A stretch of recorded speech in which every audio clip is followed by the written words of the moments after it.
comment, Cllr Hudson.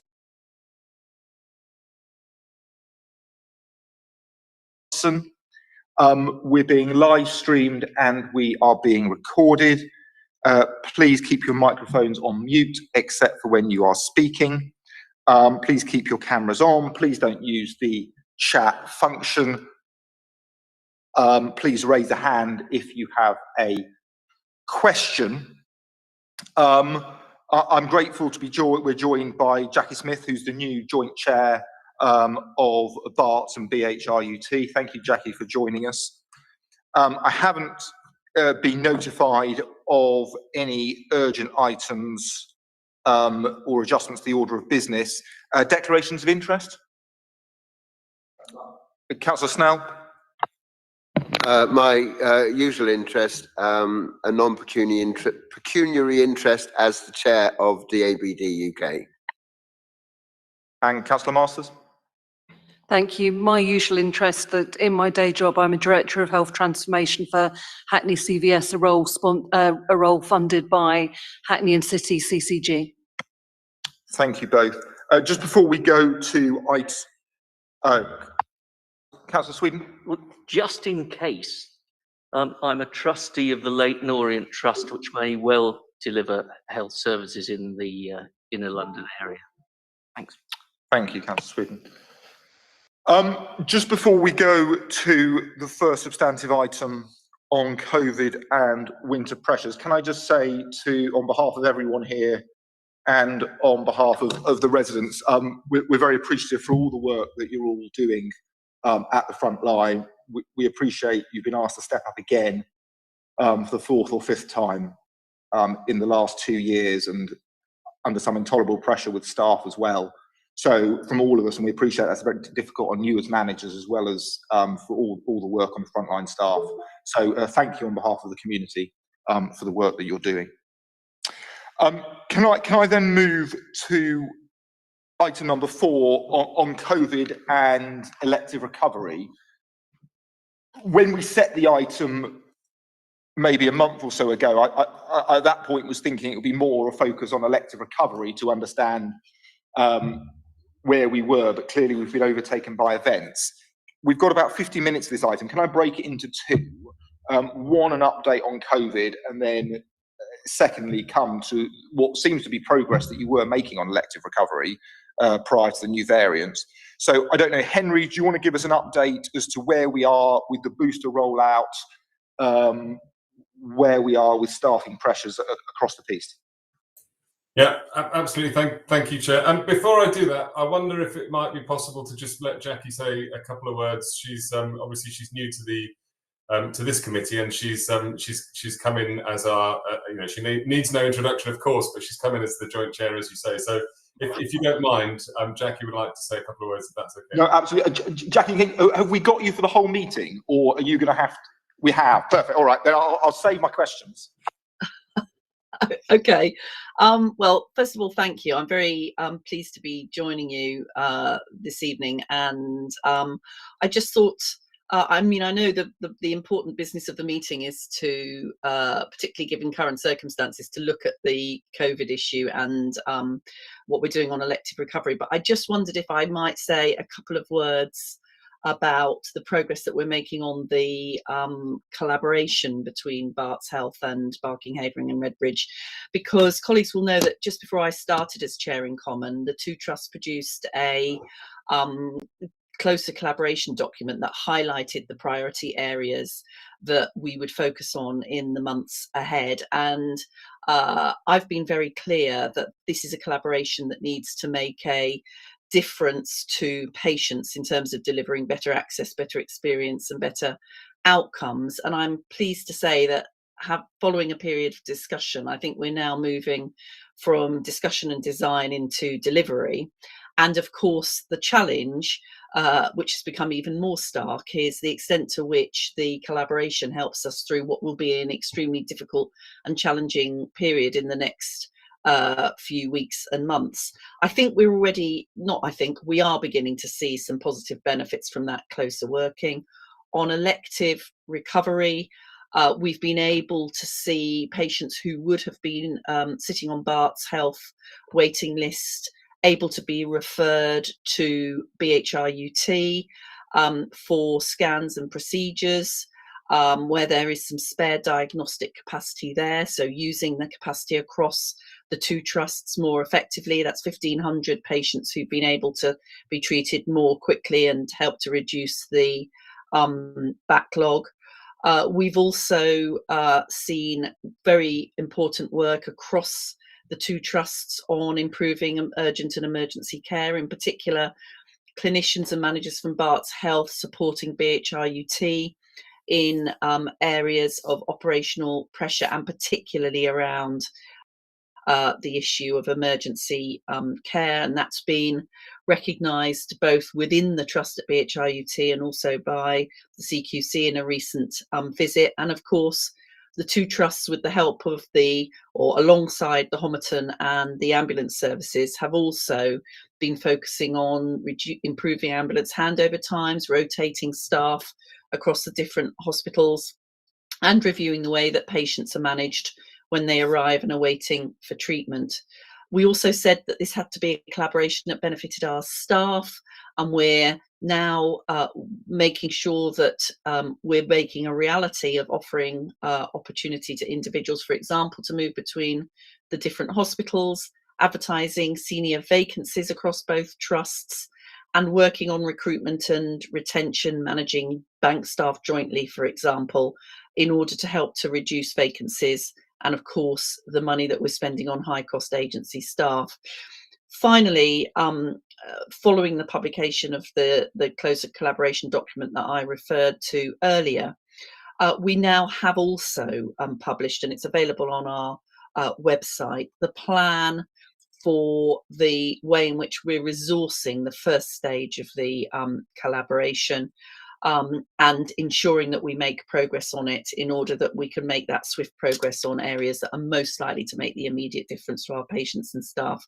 I'm very happy to return in order to give more detail about the progress that we're making on the collaboration and on other things. And I'm very much looking forward to working with you and your colleagues over the months and years to come. Thank you. Thanks, Jacqui. I mean, it may be opportune then to ask, seeing as you've introduced it, to keep the items together. I mean, where do you see us in 4 or 5 years' time? Is it an ever closer union between Barts and BHRUT, or is the collaboration the end product, or are we moving towards a unified trust? Well, what we've done, I think that what will drive what happens next is the success for patients and staff. Those are the early priorities that we've set out in the closer collaboration document that we shared back in September, and that we're now making progress on. And to be honest, I think it depends how that goes. I can't see a situation where we will want to move further apart again, but we're not prejudging, for example, any governance structures or changes in the statutory nature of the two trusts. That will be determined on the basis of what works for our patients and our staff. But the first priority is getting through the winter and making progress on those priorities that we set down in September. And you alluded to a minute ago in terms of sort of a financial model as to how it was worked. I mean, it was in the Health Service Journal this week, and it perhaps came from the new Health Secretary about possibly reintroduction or refocusing of payment by results, which to one extent seems contrary to the closer working that we're all trying to achieve. I mean, how are you looking at pooled funding arrangements between the two trusts to try and avoid that situation? How financially are you going to make them work as one when they have separate budget streams? The financing that I was referring to relates to the resourcing of the immediate priorities around the collaboration and the direction that we've put in place there. There is also, of course, an important piece of work going on across the ICS area on understanding the financial situation and thinking about that for the future. I think it's probably not for me at this moment to talk about what the Secretary of State may or may not be wanting to do in terms of funding. What I was referring to was what we're putting in place at this moment in order to deliver the immediate priorities. But it is very clear that this is a changing area. but as well as better outcomes for our patients, a clear objective of the collaboration is to ensure we're delivering value for money as well. Thank you. Members, any questions to Jacqui on the closer collaboration? Okay. Thanks. Unless, I mean, we can come back to it maybe under the ICS if there are other questions there. Thank you, Jacqui, for that for that introduction, and thank you for coming. Can I then move back over to you, Henry, for COVID update, if I can? Of course, yeah. Thank you, Chair. Just a couple of quick points from me before I go into more detail. So, firstly, just to acknowledge your very kind words at the top of the agenda, and just to really thank you for your continued support and your and all of the work that's happening together. So thank you for that. It is a very daunting task, and it's bad timing, but you know we are where we are. So thank you for that. Secondly, we have a few apologies tonight from our team. So Marie Gabriel would obviously always want to attend these important meetings, but unfortunately she's injured her back today, and so she's not able to be with us, unfortunately. But we all wish her a speedy recovery. I'm sure you'll agree. And then thirdly, and it probably goes without saying, and is stating the obvious, but some of the information that's contained in the packs is now out of date because of the rapid changing environment that we're in now. So there is some information there about the way that the vaccine program had been running up until last week, and that has now obviously been superseded by the national booster campaign, which I'll come on to. So if you said earlier that you'd want to split this into two, so the COVID response and then the elective. Would you like us to run through both and then we come back for questions, or shall I just do the COVID and then come back to the elective? Can we just do COVID? Because otherwise I'm a bit concerned it would become a bit of an unwieldy sort of loss of focus. So we just go do COVID first. Okay, so in terms of the epidemiology of the Omicron variant, I won't say too much simply because there is so much that is that's unknown, and so it would be wrong to speculate. We know that the doubling time of the new variant is very, very much faster than the Delta. So we now have a situation where we effectively have two pandemics kind of operating concurrently within the capital. The numbers are increasing very rapidly, and across London there's a very high rate. There was 23,000 positive cases yesterday, which is a huge jump from the day before. And 74% of those are Omicron. So we are facing a very new and very real threat. We don't yet know enough about the severity of the presentation of Omicron to make any judgments. There's a lot going on in the media about the fact that it might be milder, but there is certainly no empirical data yet that would give us any satisfaction that is the case. So we're not banking on anything at this point in time. So the priorities for the NHS has now been put back into level 4 national critical incident, which is not quite the same as the COVID alert level 4. There are five levels of COVID alert, and there are 4 levels of national incident. So we're in the highest level of national incident in the NHS, which runs alongside the COVID alert 4, which is about the dangers or the threats to the way that the service operates.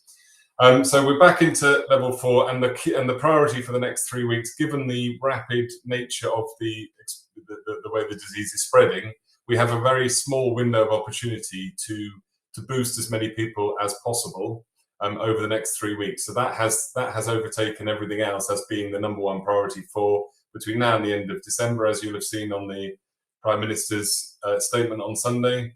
The extent to which 2 doses of either AZ or Pfizer give you quite limited protection, but the additional booster gives you significantly more protection, means that every jab that we can do between now and the end of December is going to have a big effect on what might happen in January when some of those cases start to translate into hospitalisation. So our key focus is on the booster campaign. As I say, the information that you've got in your pack is a week out of date, which has already been completely superseded. So as of Monday, we've completely redoubled our efforts on the booster campaign, and we are looking at increasing the run rate that we had last week, which was about 6,000 jabs, 8,500 jabs a day and about 61,000 a week. That has now been increased to a target of about 150,000, which will rise to 217,000 jabs per week next week and the week after, which is going to be pretty difficult, as you can imagine. But what we're aiming to try to do is get from the 8,500 a day up to somewhere close to 30,000 a day, so that we can give our best shot at the bank holiday notwithstanding, those days where people are able to work normally, that we'll get as close to 30,000 as we can.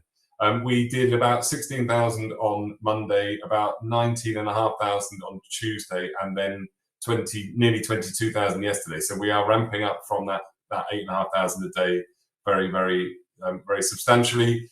Obviously, there is the key factor that we must continue to focus on, which is ensuring that the vaccine is made available to all of our communities, and we don't allow the kind of volume drive to kind of overrule the need for those people who live in underserved communities to have access to the vaccine. So we're trying to do both of those things at the same time.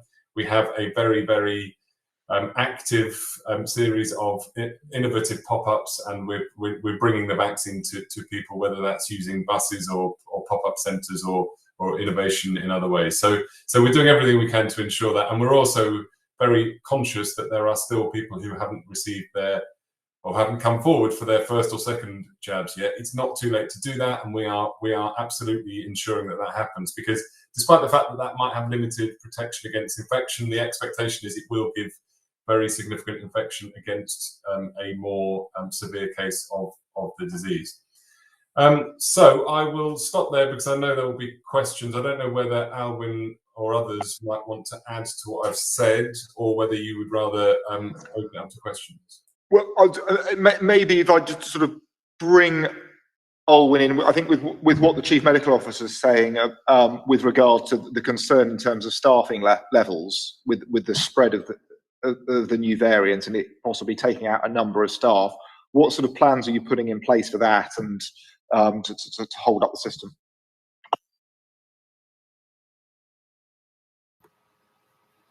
Yeah, thanks, Ben. Can you hear me? Yeah, okay. Yeah, so I think as Henry's outlined, there's quite a lot of uncertainty currently in terms of how the Omicron variant will play out. As you probably know, we're contending with two epidemics currently, Delta and Omicron, and it's true to say that what we know about Omicron, which is it's very transmissible, is affecting our staffing levels quite considerably. So we are having to manage this day by day. We are effectively asking staff yet again, as you said, Ben, to be flexible. We're definitely not cancelling Christmas leave, but we are asking staff to be flexible, and if we have particular challenges in a particular area, we are asking staff to work in perhaps clinical areas they're not used to working in to compensate for staff that are off. We have only yesterday had some updated guidance for the NHS about staff who don't themselves have COVID, but effectively their relatives or housemates do, which means that we can get people back into work. So they need a negative PCR, and then they can come back, and as long as they do lateral flow tests for 10 days after. So that will help us considerably going forward, because prior to that, people that were effectively getting pinged, our staff, were having to be off for some time in isolation. So, it is a challenge. It's going to be a very considerable challenge going forward. We are deploying all that we can in terms of, as I said, asking staff to be flexible, deploying our permanent staff as well as we can, bringing in temporary staffing. which we would do in any case over the winter months, but clearly having to do that. I think very importantly, paying a lot of attention to staff wellbeing and protection as well, to make sure that you know, the circumstances don't deteriorate anymore. But I suspect this is something we're all going to be contending with for a period of time, and really all we can do is manage this on a day-to-day basis, and in a sense where we've got particular hotspots where we need to perhaps ask staff to be flexible or bring in more temporary staffing, or deploy more senior clinicians Thank you, into Alwen. a clinical area. To support. You're breaking up a bit there, Alwen. Can you hear me now? Yes, I mean, it may well be. Feel free to turn your camera off if that assists with the audio clarity. Okay, does that help? Does a bit, yes. Okay, sorry about that. No, fine. Yeah, so Ben, it is a challenge, and it will continue to be a challenge, but we are doing everything we can, not just working within our hospitals, but with our system partners to ensure that we can balance effectively patient demand and staffing availability as best we can. Thank you, Alwen. Members, are there any questions? Cllr Masters. Thank you. Just looking at the data on Omicron, when we were looking at the data that's now slightly out of date, it seemed like there was a much lower level of cases in inner London than outer London. How genuine was that, and is that still the case with Omicron? You were talking about communities who were underrepresented in the vaccination programme, and how you needed to pay attention to them. One of the rather odd stats I found in the data is that there didn't seem to have been any boosters delivered to the Roma community in Newham and Barking. And I just wondered if that was just an anomaly in the data and how that was being addressed. And then the other thing is, I don't know how true it is, but one of the things that's been reported in the media is that you can only be certain of a level of protection from the vaccine where or a reliable level of protection if you've had your booster, which I'm guessing is on top of the 2 earlier jabs.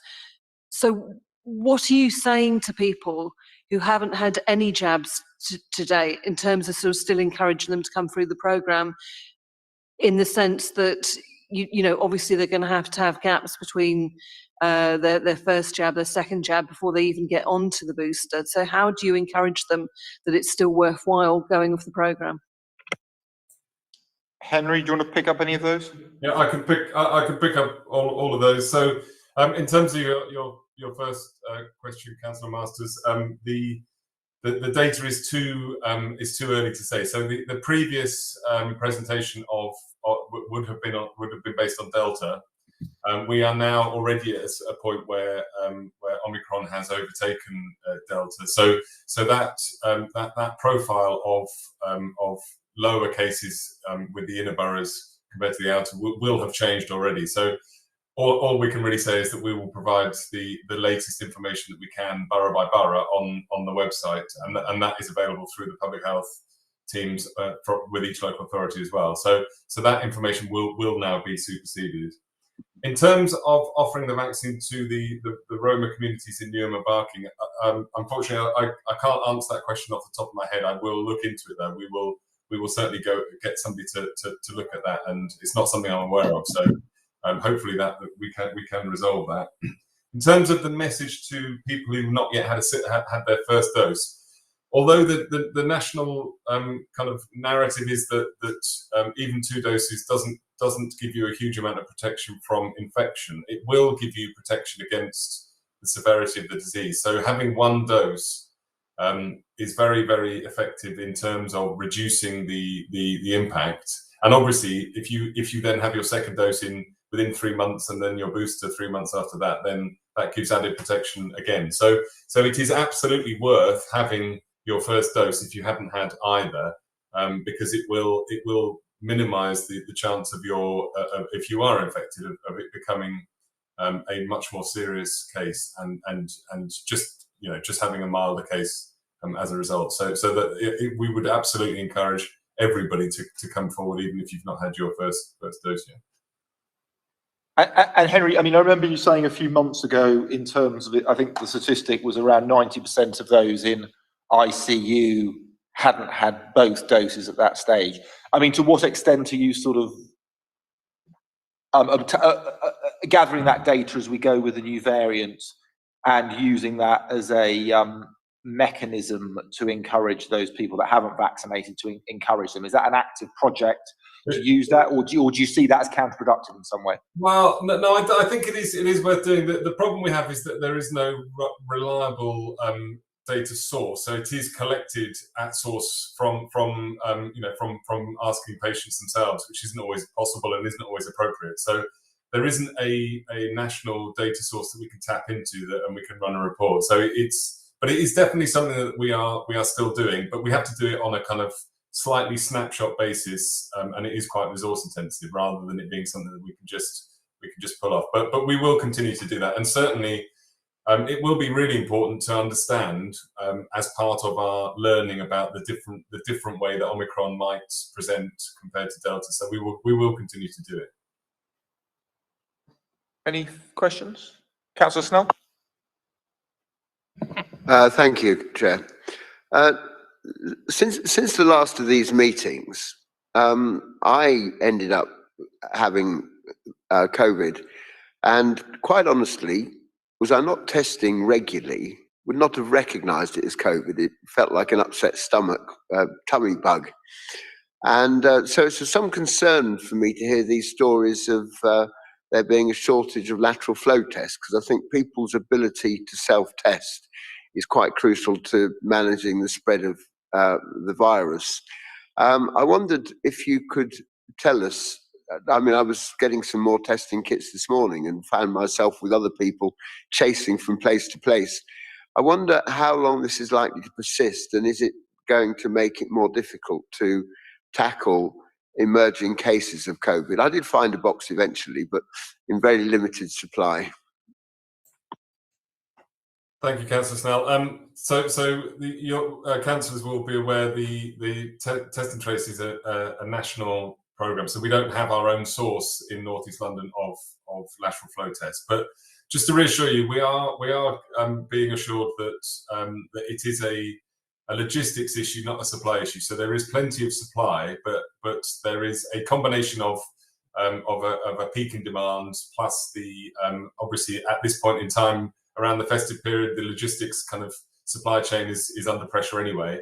But I'm told that it's better than it was 2 days ago, and is expected to be resolved in the next 24 or 48 hours. But there is no shortage of supply. It is purely a lump in the logistics. And Henry, are you, and maybe Alwen, have you got sufficient tests for your staff right now for both lateral flow for them to test? Yes, and I mean, just to say that we've certainly been able to get back on the website today to get some, and they do come in 24 hours. So we have some supplies in the hospitals, and as Henry said, we've had a glitch with there's been a glitch with the national website, but that's now up and running. I ordered my new stock today, and they're coming tomorrow. Cllr Salva-Macallan? Yeah, I think it's really important to hear that the vaccine rollout is not being lost within this, but I think that kind of recreation of inequality, which we've seen with the vaccine rollout, there is a fear, especially in, I think I have, that we're going to see that replicated. And so I just wanted to know, the pop-up centres weren't necessarily very well used in the last few months. Has that increased? Is there an increase in these buses? Is there, what are we looking at when we're talking about these numbers? And do you think that programme is there enough funding going into that programme so that we don't end up replicating the same inequality levels? Yeah, thank you. You make a very, very good point. It was difficult to get a huge amount of volume through those pop-ups in previous, in the earlier stages of the campaign, and I completely agree. And we put the effort in to do it, of course. It's a bit too early to say at this stage. We've gone through a process since Monday of massively ramping up those areas where people can use it, and there's discussions 3 or 4 times a day with each of the local authority leads about what those innovative solutions might look like, whether they are, as I said, whether they're buses, whether they're pop-ups in shopping centres, whether they are on railway stations or others. So all of that is happening now at a very, very kind of turbocharged way.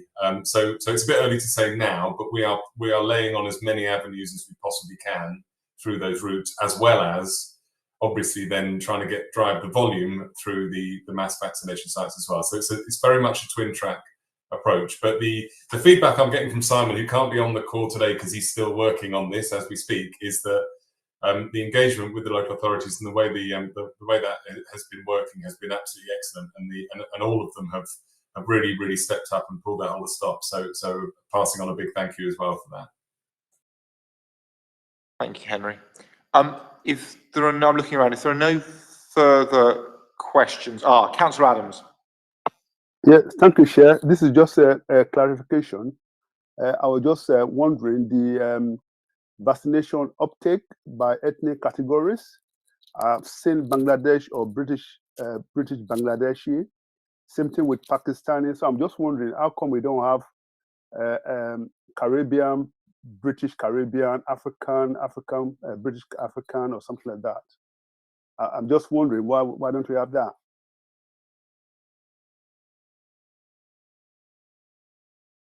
Did you catch that, Henry? I did. I'm probably not going to be able to give a very good answer, but we will come back. My understanding is that those categories, they are very clunky and they're not great, and they are not terribly sensitive, but they are nationally prescribed categories, I believe. So we will come back with whether we've got any more data.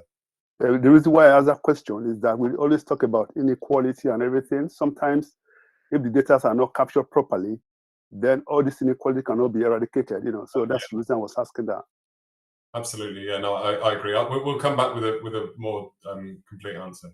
Thank you. Thanks, Henry. Can I then move on to the second part in terms of elective recovery? I say I was pleasantly surprised to sort of see that good progress was being made. I think you'd got the 52-week down from 15 or 14,000 down to 10,000, but I imagine that's now going to be somewhat on pause, and it's certainly in the short term. Alwen, do you want to give us an update on where you were on that progress journey, and what the next 6 months is looking like? Yeah, thanks. Sorry, I've just switched my camera off just because of the sound. So as you quite rightly say, we have had a huge focus, really, well, since the end of the second wave, in terms of clearing the backlog, and I know we've discussed this previously.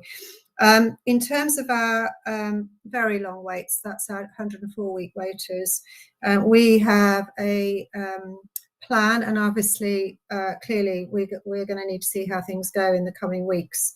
Our aim really was to clear as much of those patients as possible to effectively eliminate the very long waits, what we call 104-week waits. And we are currently broadly on plan, but as you say, clearly there's risk to that. What we're not doing at this stage is suspending all elective work. We're trying to keep going in as flexible a way as possible, and our priorities, and again, we've talked this before, our priorities clearly are the very urgent patients. We clinically prioritise all our patients. So patients needing cancer treatment and other urgent elective treatments are prioritised. But we're also trying to keep going with the patients as well that have actually waited a long time. And we're doing all that we can. I talked earlier about flexibility of staff working across hospital sites to keep elective work going. Now, clearly, as Henry describes, what the caveat is, we'll just need to see how the next few weeks go. But as you also know, in the NHS, we do tend to do less planned elective work at the beginning of January. Simply pre-COVID, we always used to have a lot of winter pressures and urgent and non-elective work happening at that time. In terms of the 52 weeks, which you've mentioned, we're now down to about 8,500. We've got a clearance target date, again, with a caveat of December 2022. But in terms of capacity, we have extended capacity now in paediatric dentistry with additional procedure rooms. We've, as Jacqui described earlier, we've got some very positive mutual aid arrangements in situ. We've got some additional staff coming to work, for example, ENT consultants, orthopaedic consultants as well. So we're expanding capacity, and in January to February, we're looking to extend further capacity at Newham Hospital following completion of some fire remediation works there. So we will keep going. We will need to come back, I think, and explain the impact that Omicron and this further COVID wave ultimately has on our elective programme, but to assure everyone that we are still prioritising as we've always done, and we're trying to be as flexible as we can to keep going as best we can, certainly in the foreseeable future. Thanks, Ollie. I mean, and presumably, how are patients receiving it? Because presumably you're setting up new sites across the North East London footprint. That means presumably in some instances further travel than they would otherwise patients would otherwise usually have to make. And obviously this is a sort of a running issue as services become more centralised, there's sometimes greater travel. But is it the case that actually patients are quite happy to travel a bit further but actually get their procedure done much quicker? I mean, what's the feedback been in terms of patients? I think, to be very honest, there are some patients who are very happy and are clearly their priority is to get access to care really quickly. There are some patients who may say, well, they want to stick to their clinician and their clinical team and decide to wait a bit longer. So ultimately, this is a patient choice issue. And I would say we've probably got some patients who have made a choice to wait a bit longer. We've talked to you previously as well, you know, about patients who still are anxious about coming into hospital with COVID. So again, that's patient choice. So I would say it's certainly, you know, many are happy to travel, and others we're giving them the right to choose really about. But we'll again need to see how that goes over the next few months. Councillor Hudson. Thank you, Chair. When we spoke in the summer about this, I think it was June, in answer to one of my questions, you said that you were keeping the waiting list down by putting people on a reserve list or on a list waiting to go on the waiting list. How many people have been referred for treatment but are waiting to go on the waiting list? And what is the time that people are spending on the reserve list waiting to go onto the official waiting list?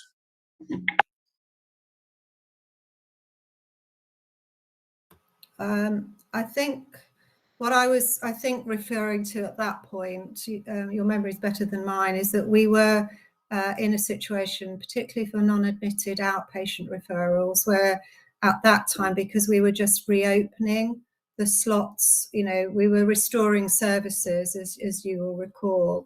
So as patients were being referred, we didn't necessarily have all the slots to be able to put them in, and therefore they were going onto this reserve list. I don't actually have the numbers now. I know the numbers are very much reduced from that period of time as I've described. And I think also to say that effectively the hospital and local GPs are working really well together to develop what we call advice and guidance services, really, which is much more a system whereby there's a conversation between the GP and the hospital clinician about the type of referral and how that referral is made, so that we're able to effectively manage patient demand more effectively, because we do realise that for patients to be simply referred and then we say, well, you're just going to have to wait a while until we can get you into an outpatient slot isn't helpful. We are continuing to do quite a lot of outpatient referrals virtually, and looking at ways in which we can, I suppose, continue to manage as many patient referrals within some of the control infection constraints that we have. But I can certainly come back and confirm where we are with that list, if that's helpful. I would be grateful if you would, please. And I'm asking not just because of what you said in June, and I do have a clear recollection of it, but because I have myself been treated in this way, in that when I was referred by my GP to Whipps Cross some years ago, I think I had to wait about 6 months before I was put on the official waiting list. So I'm aware that these waiting lists are being massaged, and I don't approve of the practice, and I want to know what the position is, please. Okay, well, I think Alwen said she'd sort of come back on that. I mean, I think you've got the gist. I mean, I think it's probably just to give confidence and reassurance that there's not a significant massaging going on, and what we're seeing is a genuine trend in figures. So if we can, that would be good. I just don't have that number to hand this evening, but we certainly will share that with you. Thank you. And just to follow up on this, can you give us a timescale when we would, and certainly I would expect to have it before, because I should be necessarily following this up in February. Well, I think in fairness, I think our colleagues in the NHS are under intense pressure right now. But I think, sorry, I'm not going to hold or ask for a sort of timetable. But I think we've got a good relationship with our colleagues, and we can follow it up offline to get a response in early course. Cllr Masters. Thank you. So reading in the papers about the new surgical hubs and how they're sort of doing high volume, low complexity work, which sounded like joint replacements. And I just wanted to sort of check whether that work was taking place within the NHS or whether any sort of private facilities were involved.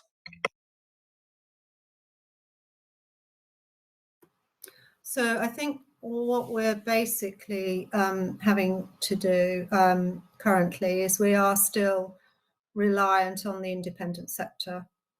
But that is, so we do deploy across North East London the local private hospitals in terms of providing sufficient capacity for us to get through some of this work. But I think your question about HVLC capacity, which is how is the NHS working differently to get as many patients treated as possible, that's the way in which we're working within the NHS. So we've consolidated some services. So, for example, at Newham Hospital, we have an orthopaedic centre. At Whipps Cross, we have a urology and an eye treatment centre. At the Homerton, there's gynae and general surgery. And then we've got the services at KGH as well. And indeed, we were at a meeting today discussing the potential for the KGH site to provide complex colorectal services during the winter to both Barts and the Homerton because of the capacity available there. So when we talk about the high volume, low complexity centres, we are talking really about how we're working across those hospitals to make the very best use of the resources available to treat the patients and offer patients fast access. In addition to that, we are using the independent sector as well to boost capacity because clearly our priority is to reduce this backlog as quickly as we can and offer patients, I talked about patient choice, so to offer patients, fast access as quickly as possible. Councillor Sweden. Oh, thanks very much, Chair.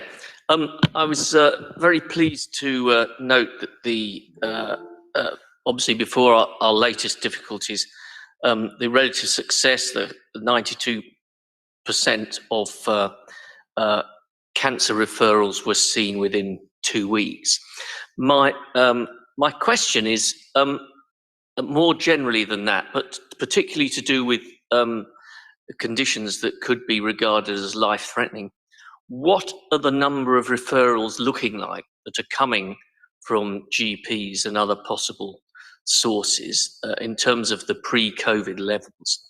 And to what extent, particularly bearing in mind the infectiousness of Omicron, what measures do you think you're putting in place in order that people who may well be infectious or who are infectious can nevertheless be seen under these circumstances if they're likely to have a life-threatening illness?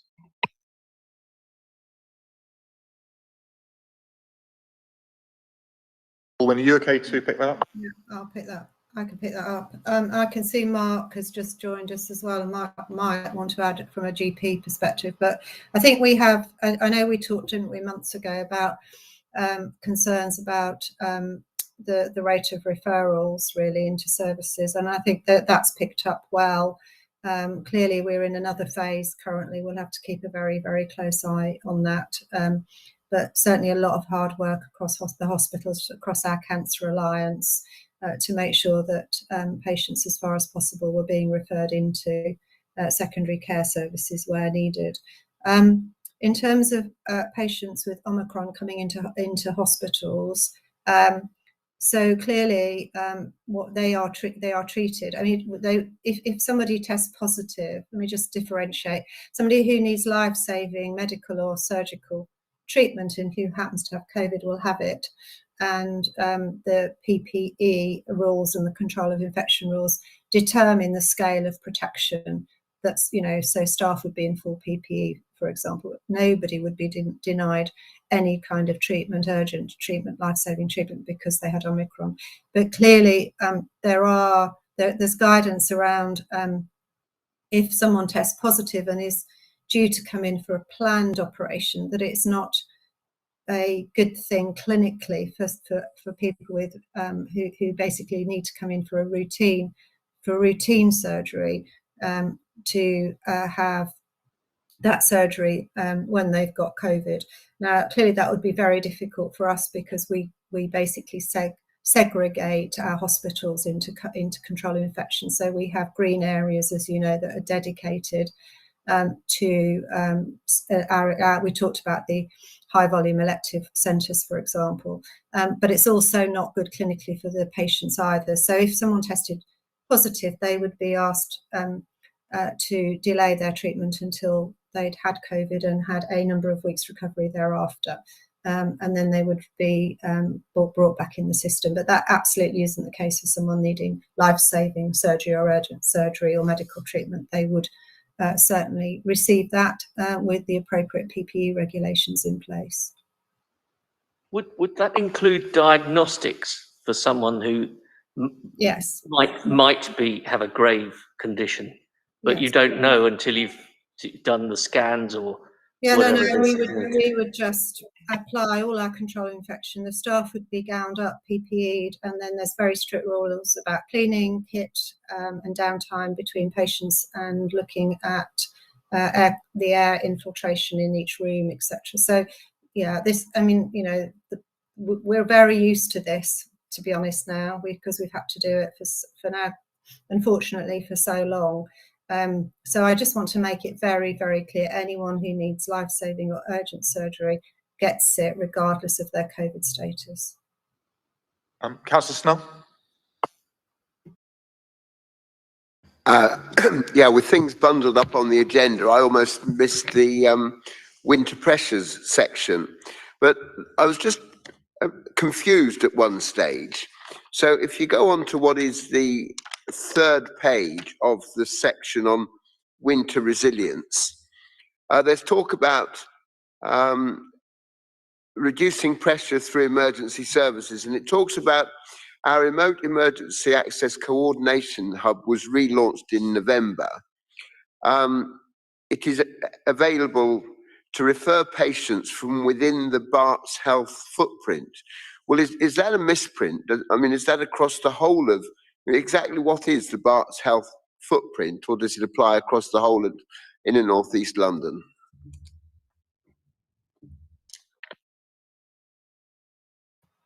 Alwen, do you want to deal with that?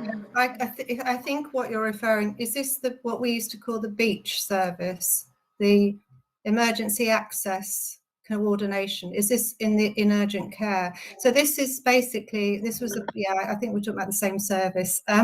So this is a service that we were basically piloting at the time at Barts, whereby there was effectively a consultant triage set up at the Royal London, so that ambulance crews could get direct advice from our consultants and our A&E staff and paediatric A&E staff in terms of conveyance and whether patients needed to be conveyed to A&E, and if so, A&Es could get prepared ahead of patients coming, and actually in some cases the patients didn't need to be conveyed, and the advice, there was medical advice, senior clinical advice given at the time.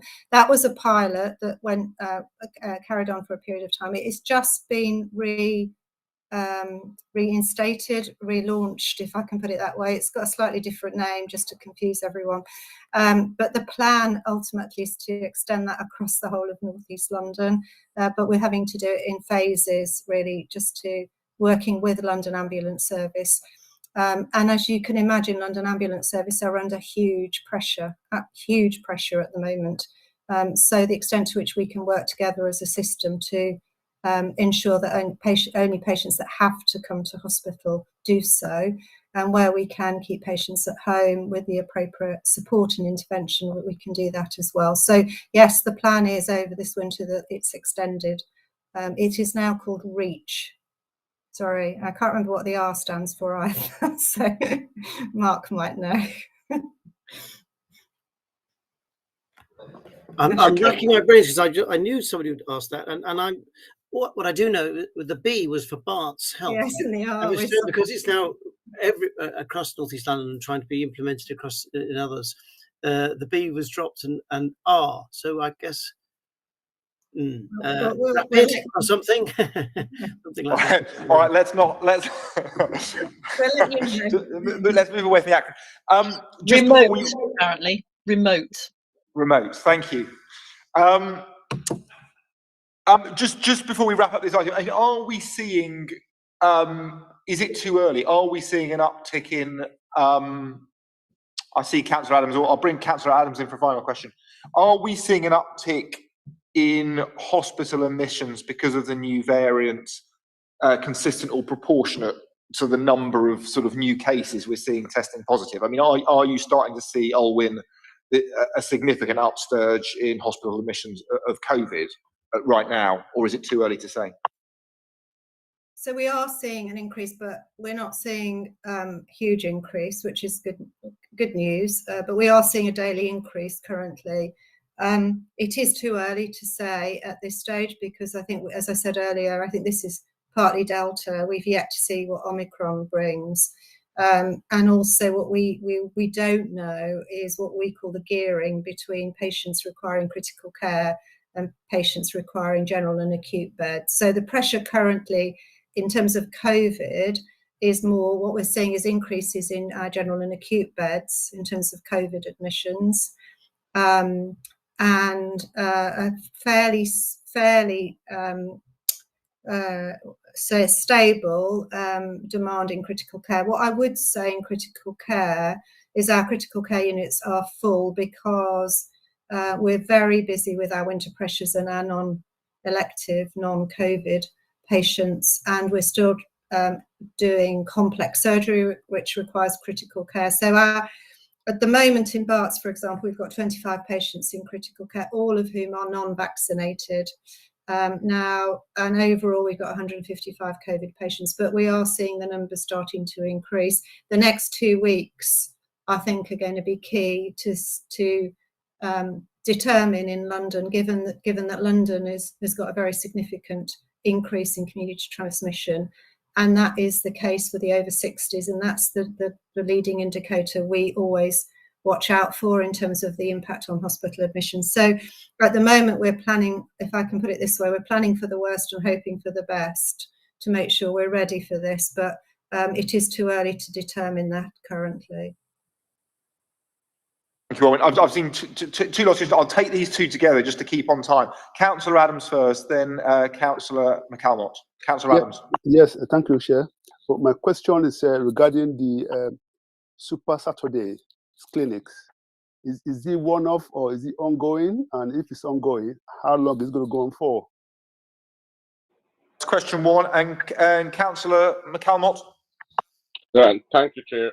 My question is, we were just told there are about 25 persons in the critical care, and all of those are unvaccinated.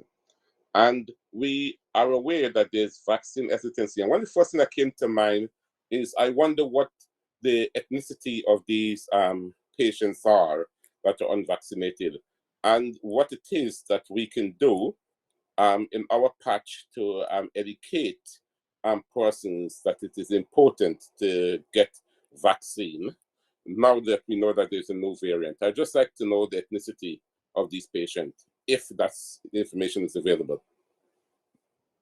Thank you. Alwyn, over to you, and then I'll wrap this item up. Yeah, I mean, I don't have that data to hand, but we can certainly give you a generic view in terms of published data on ethnicity and age. Certainly happy to share that. I think we certainly are desperate to support anybody that would like to be vaccinated. Hence the absolute focus of the NHS on the booster vaccination and on vaccinations generally, as Henry described previously. Barts operates an outreach service, so for any councillors or colleagues listening today have any ideas about where we could take that service. We've also got trusted colleagues in Barts and across our system with our GPs who are very willing to advise and support individual patients. And we've also got psychological services that could be made available. We've put out many resources, video resources, information resources. So, you know, we have put an awful lot of effort into getting as many people and staff vaccinated, but we are conscious that's still an ongoing challenge. I think Super Saturdays, they are, I'm not sure how super they are, but they are a way in which clinical staff, to be honest, volunteer to work at weekends to clear, again, elements of our backlog.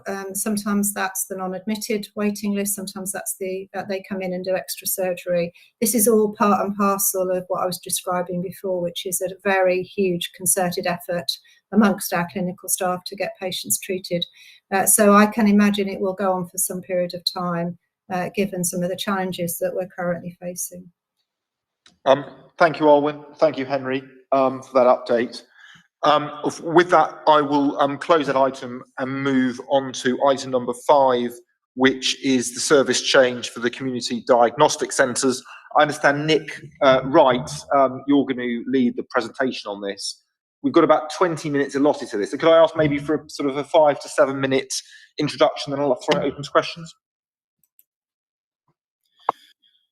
Yep.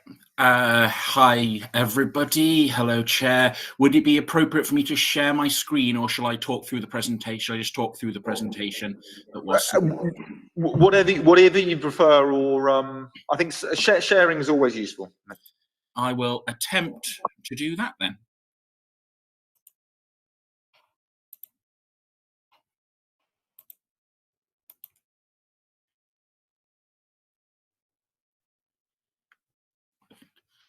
So, brilliant. Hopefully that should be working. I'm here today to talk to you about the concept of our community diagnostic centres. So we are being commissioned to provide community diagnostic centres as a response to the Sir Mike Richards review into diagnostic capacity. They're expected to cover a range of different modalities of testing, including imaging, physiological measurement, pathology, and endoscopy. And the main purpose of them, as you can see, is to improve population health, increase our diagnostic capacity, improve our productivity and efficiency, while supporting the integration with primary and secondary and community care, reduce inequalities, and improve patient experience. So the programme itself is designed to form part of the overall landscape of diagnostic provision across North East London. And the crucial point to mention is it is additive to the existing services that exist. So it is not going to replace any existing community diagnostics or any hospital-based diagnostic services and kit, as it were. It is simply going to add on top of that. One of the Nick, and reasons that's true. Nick, that's true of the money as well. This isn't recycled money. This is new money. Is that right? Absolutely, it is new cash to the tune of multiple tens of millions. We expect. We don't know how much we're going to get yet because that hasn't been made clear. But the expectation is the scale across North East London is it will be in the tens of millions. So we are planning to open a range of these centres. We haven't yet decided on the footprint, but I'll take you through the work that's been done to help us understand why we need to create these centres. So this next slide shows that we've done a significant amount of analysis. We've got an example slide just to show you some of our geographical based analysis that shows that Waltham Forest is a particular outlier in terms of access and waiting days for some of the modalities. It says it's all modalities there, but I think it didn't include absolutely everything there. And we're aware of other inequalities that we need to take we need to bear in mind. Apologies. So we're aware that men have significantly lower rates of diagnostic activity, but similar waiting times. And we're aware that living in an area of high deprivation or coming from a BAME background tends to lead you to have longer waiting times.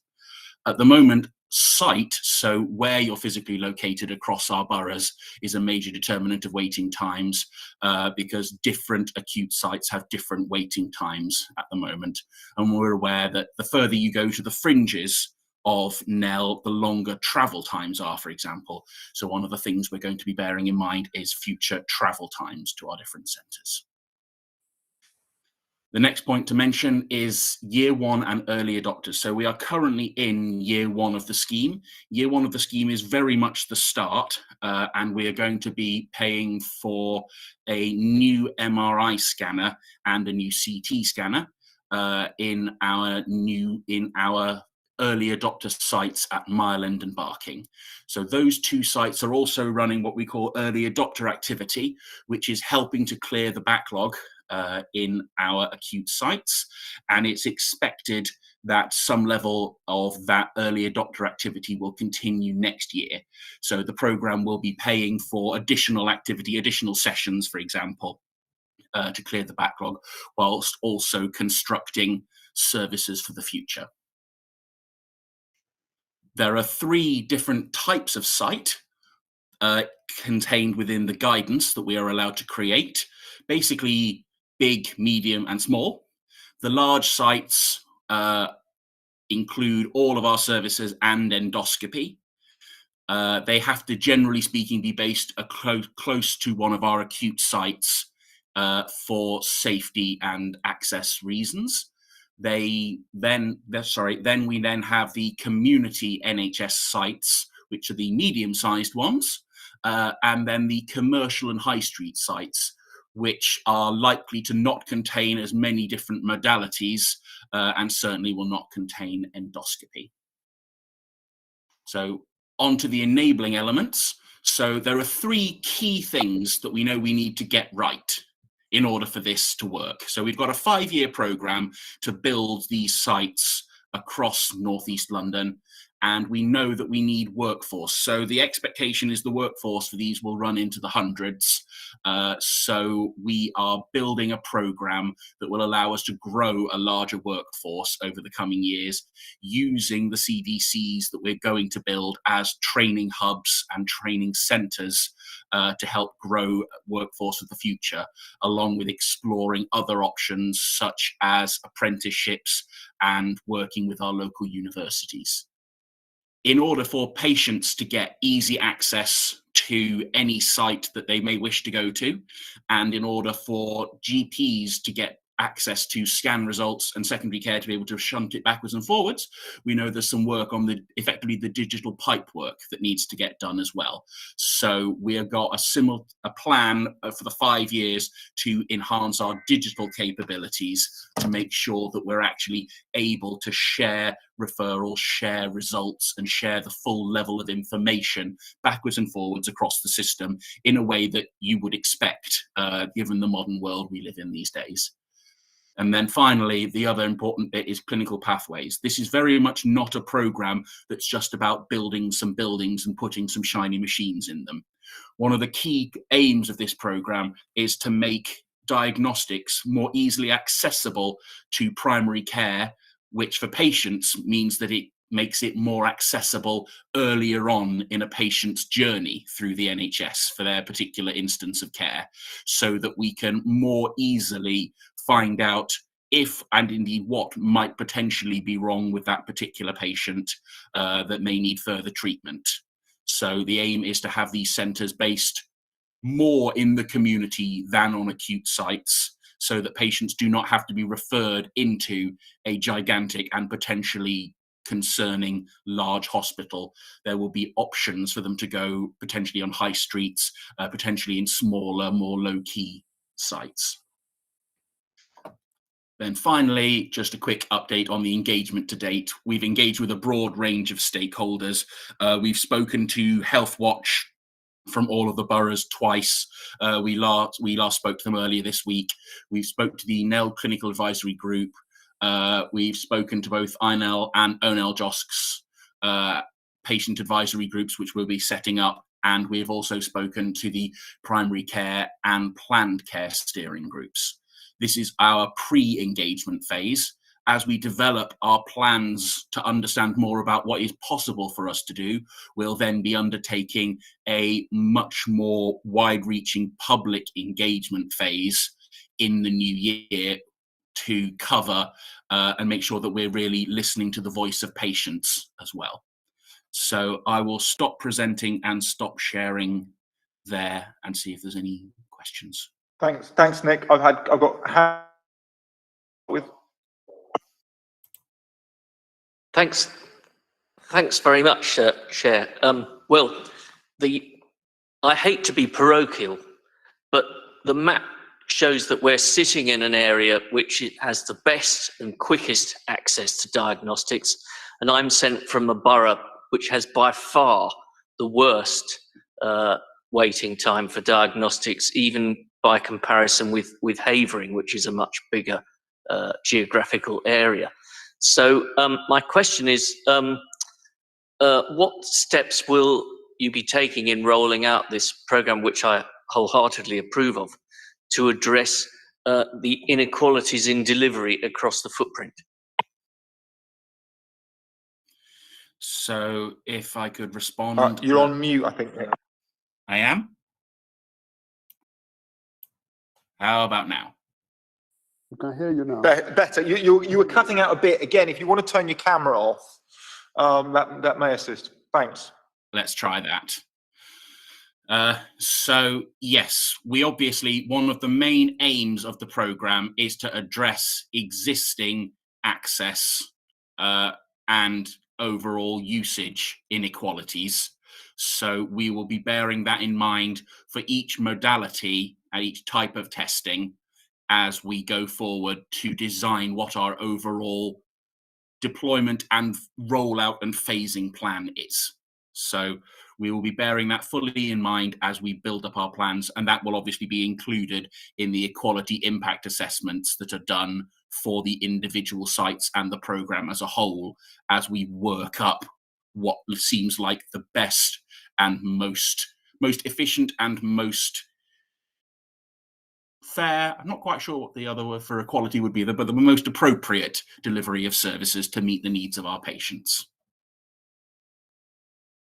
I'd also be interested to see how the statistics for Waltham Forest break down, because which particular diagnostics are suffering the worst, and you might get give a more detailed approach. But if I could receive how the map on page 87 rather, was arrived at in a bit more detail, that would be very helpful, but obviously I don't expect that right now. Thanks very much. We'll take that as an action point. Cllr Masters. Thank you, Chair. Where to begin? I mean, on the surface of this, it sounds like a real good news story, but picking up from Cllr Sweden, just sort of looking at the inequalities you're outlining, you do have to wonder whether this is about poor process rather than sort of inequality. I'm also interested, you've talked about a level of engagement you've done, but not about what those groups have said to you. So I'd be interested in knowing that.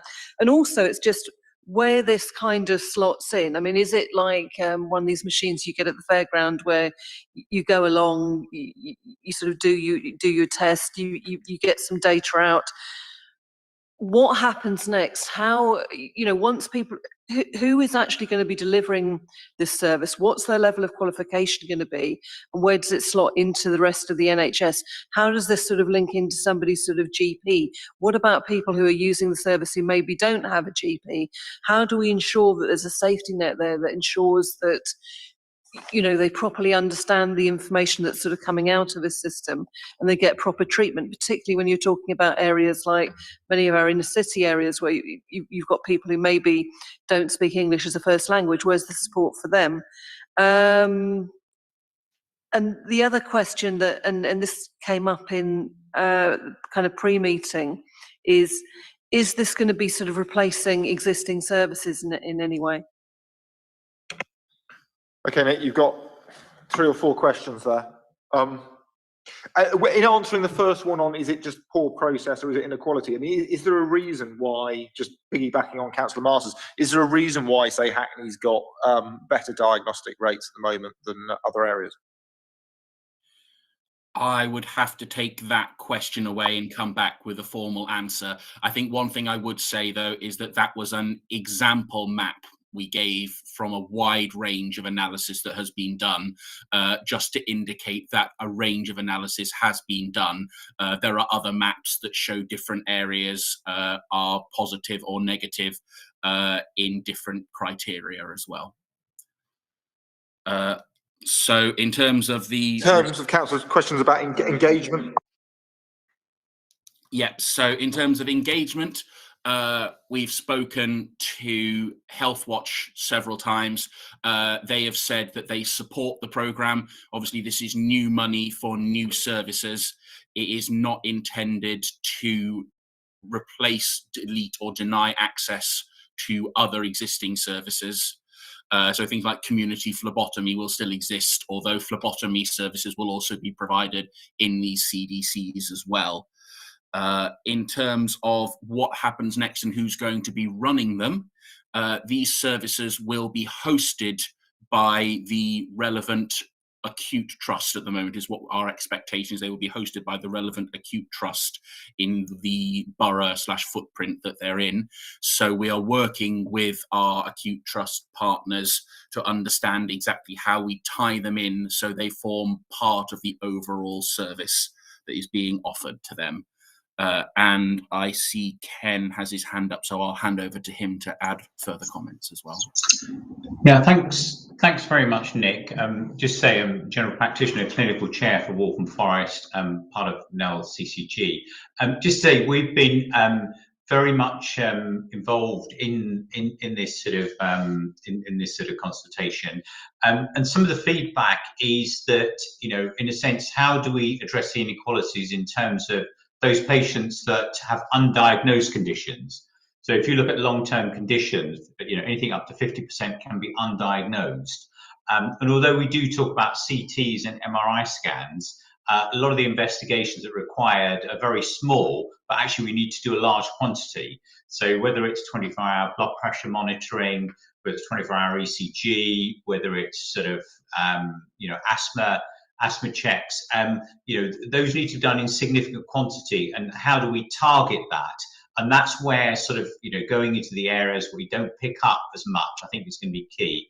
The second thing is, although Nick did touch on that in terms of pathways that we will be operating. Ideally, we have the access to the diagnostics and hopefully can make decisions on patients rather than having to go to different centres or different places, and how that comes together. I think that's been effective. The other thing is, this is just part of the jigsaw in terms of the bigger hubs. Some of the diagnostics, I think, will be around, say, sort of smaller populations, 50,000 PCNs and so on. I think we would have to sort of see how that connects, because a lot of point of care diagnostics can be very near the patient as well. So I think that there's still quite a bit of work to do, but I think that the idea is to bridge all of these and just to make things easier for the patient and the general practice, and just get better outcomes, really. So that's what we'll be working towards. Thank you. Thank you. That's helpful. Cllr Snell, you had your hand up before.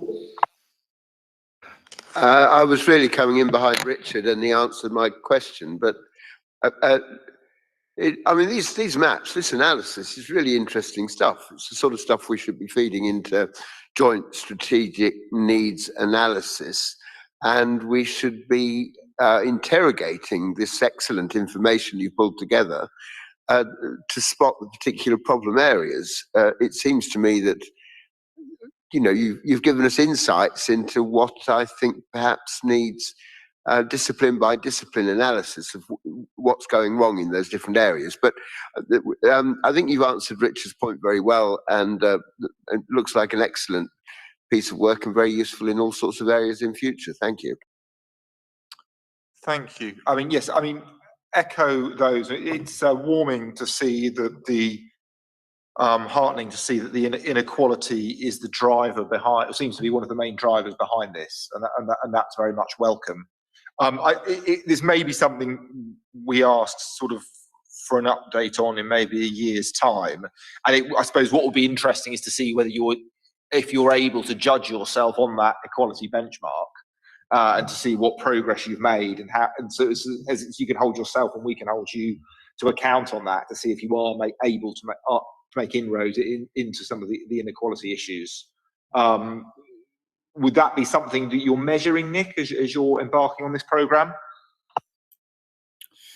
Yes, that's definitely something we're going to be measuring. Exactly how we measure what our individual impact is, as opposed to the overall increase or decrease of inequalities, is always a tricky bit to measure.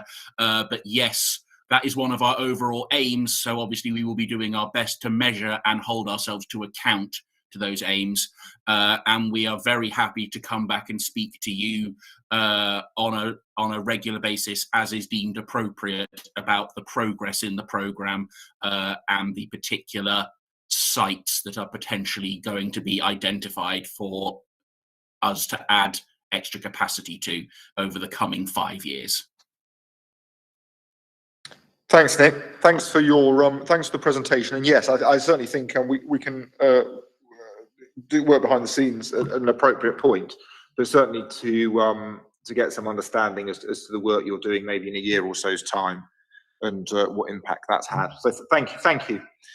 I'm now going to move on to the third substantive item, which is the update on the integrated care system. I know Mary can't be with us, which I think Henry, you're going to lead the update. I think we've got a sort of a new set of slides on the on how the structure is going to work. There'll be questions from members, and then we've also got Carol Saunders from Nelson, who I'll bring in for a question as well. And Nelson have put in a sort of submission at the end of the pack. But Henry, do you want to give us a overview as to where we are with the constitution, the structures, and the commissioning aspects? Whether that's going to be done on a sort of a higher level NEL footprint, or whether the place-based areas will still be undertaking actual financial commissioning of any materiality. Yep, absolutely. Thank you, Chair. And yes, just to reiterate, as you said, Marie, would like to be here and do this presentation. So I'm I'm stepping in with a couple of hours' notice, so I'll have to ask for your forgiveness and your patience, and bear with me. But I'm not going to share my screen because I think this is a 17-page slide pack in the overall pack. I'll just draw attention to a few key highlights. So, firstly, on page 3, we have successfully recruited to the substantive chief exec for the new ICS. I've been acting into the accountable officer for the CCG, which is the kind of current version, the current iteration. But we now have Zena Etheridge, who is currently the chief executive of Haringey Council, and she will be joining us towards the end of February, we hope, and then from the 1st of April will become our new chief exec for the Integrated Care Board. So that's great news. I'll then just a quick overview of slide 5, which sets out the ICB and ICP membership. So colleagues will, I'm sure, be aware that the new ICS legislation requires us to establish two committees effectively, one of which is the new statutory body and the board for that statutory body, which is the Integrated Care Board. So that is the statutory the statutory instrument, if you like. That's the board that will have those statutory powers, and that's a membership of what is intended to be a manageable number of 14 or 15 members, which includes the independent chair, Marie, and then the 4 officers, the 4 executive officers. So the chief exec, the CFO, the CMO, chief medical officer, and the chief nurse, and then partner members from 2 from local authorities, 2 from NHS trusts, and 2 from primary care, and then 1 from the voluntary sector, as well as 2 independent non-execs. So that is the much tighter, smaller group which will form the ICB. We then have the the much larger partnership board, or the Integrated Care Partnership Board, which will be a much larger group of 30 or 40, we expect, and will have a much broader range of members. That will be the non-statutory body that effectively sets the direction of travel and agrees the strategy for the ICB to then enact. So that's a very brief overview of the governance on slide 5. Over the last couple of months, we've been holding a lot of engagement events with all system partners, which Marie has led, and so we have done a lot of that work to bring partners together and agree on slide 7, which is our new purpose statement, which is about working with and for all the people of North East London to create meaningful improvements in health, wellbeing and equity.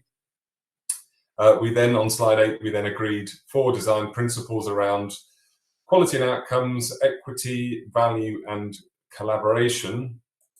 And we agreed on slide 9, we agreed the flagship partnership priorities, which are around how organisations within the ICS, how the health and social care partners and the voluntary sector can come together and make meaningful improvements in those health and wider determinants of health areas. So the 4 areas we chose were employment and workforce, children and young people, long-term conditions and mental health.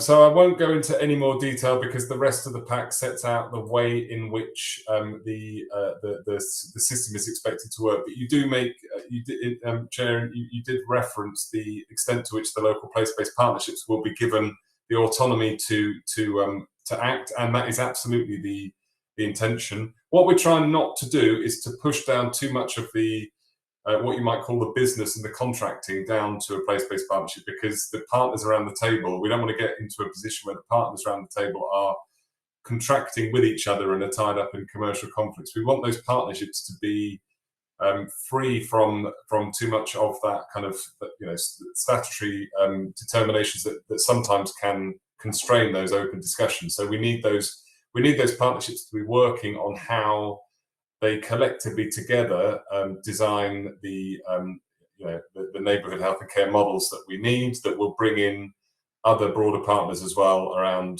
housing and education and law enforcement and those kind of things. So the contracting and the kind of business will be held at a North East London level, but that will just be the very, very kind of, just the legal instrument around contracting. The actual determination of what goes into those contracts will all be done at the place-based partnerships, and that will be how the system will operate. But again, a lot of that is still being worked through, how you meaningfully bring together different statutory bodies into a single endeavour that is designed to improve those health outcomes, but doesn't end up tying itself up in knots. That's the key thing that everybody is currently grappling with, and we need to make sure that those place-based partnerships have the teeth and the authority and the ability to make those meaningful decisions, and that work is very much underway. So I'll leave it there and open it up for questions. Yeah, thank you, Henry. I mean, yes, I mean, that's always been one of my significant concerns. I mean, obviously, the three systems we've got working at the moment have strong community links and understandings, and commission and know the area they commission for. And I think the concern is obviously if all of that heads north, you're going to lose the valuable local connections, knowledge, relationships. So, for example, then. Just to take an example, at the moment, City and Hackney CCG would commission the GP Confederation to do all sorts of good work in terms of assisting GP practices, maybe supporting GP practices who may be underperforming, or to provide a sort of a support network and to go in. So under the new system, would it still be that, say, that the City and Hackney place-based partnership would still have an allocation of funding to be able to do that similar sort of commissioning, albeit the formality of the contracts will be done at the Inel level? Absolutely. All of the work to determine what that neighbourhood health and care model looks like would all be done at the place level, and it will be about bringing those partners together to do that collectively. Absolutely. Thank you. I mean, I've got more questions, but I open up to members in terms of, well, I mean, I'll just while my colleagues are sort of having a think, where are we up to on the ICP board, the local authority representatives being elected members over officer? I understand the model or the NHS guidance may have a preference for officer, but that's not necessarily a sort of a tram line or a strict rule. Any update on that? Well, it is still being debated nationally. So our intention from the outset has always been that we will have elected members, and then they will be supported by officers who will be be in attendance at the board and will be asked to present items. But the actual members will be elected members. As it stands at the moment, the guidance, the national guidance, said that was not the preference, but that seems to be hardening at a national level. So we are continuing to make that case, but it does appear that nationally there is what might be turning from an expectation into a requirement for those not to be people who hold elected office. So it's not absolutely definitive, it's not absolutely certain, but that seems the very, very strong steer, and we're continuing to monitor that so that we, because that is our preference. But we will definitely keep you informed of that. And certainly the membership on the partnership. And Cllr Snell? Sorry, Cllr Snell.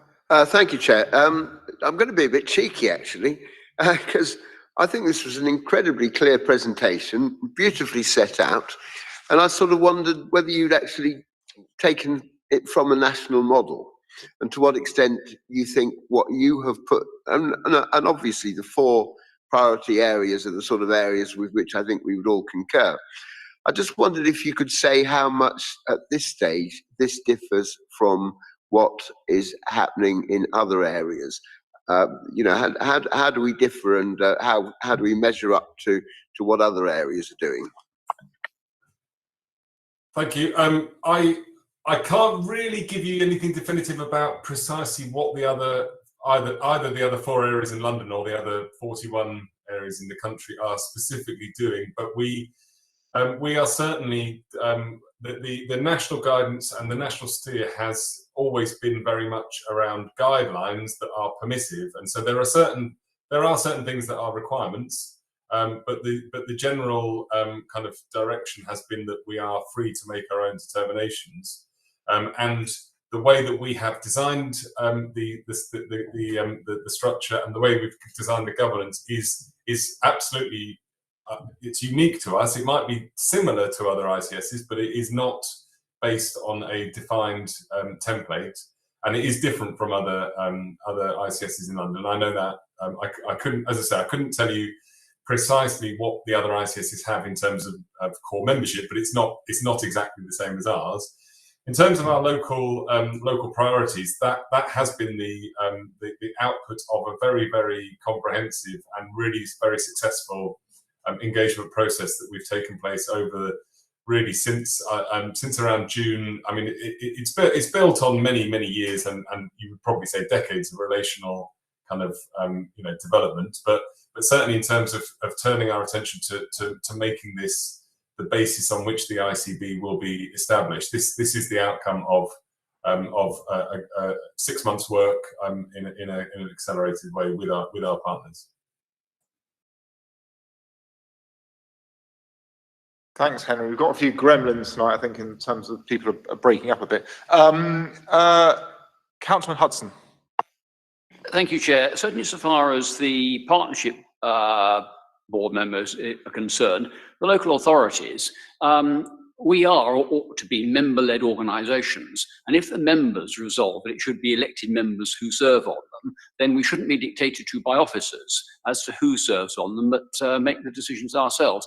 I think this is slightly premature in advance of the legislation and also in advance of hearing what Nelson have to say. But that's very firmly my view, Chair, and I think it will be the same with my colleagues on the City Court of Common Council.